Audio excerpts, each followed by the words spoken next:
Hello সোনা, তুমি কেমন আছো? আমি সোনা না, আমি সোনার জামাই। সোনা গেছে কলে পানি আনতে। আরে শালা, তোরে তো আমি অফিসের 3টা নম্বর দিয়ে ফোন দিছি, একটা ফোন রিসিভ করছ না।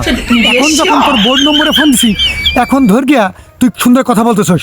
তুই কোথায় আসস তাই বল। আমার কিস্তির টাকা আজকে দিয়ে দিতে হবে। আজকে অবশ্যই কিস্তির টাকা দিতে হবে, না দিলে কিন্তু আমি তোর বাড়িতে নালিশ দেবো। তখন তোর বউ কিন্তু তোরে ঝাড়ু দিয়ে পিটাবে, এটা বুঝিস।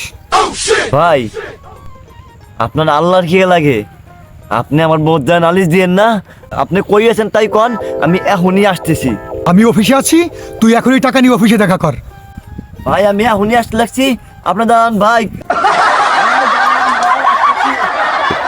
এই তো যখনই বোর কথা বলছি যে বোর কাছে নালিশ দেবো, এই দৌড় দিছে। আরে বোর ভয় করে না, এরকম কোনো লোক আছে?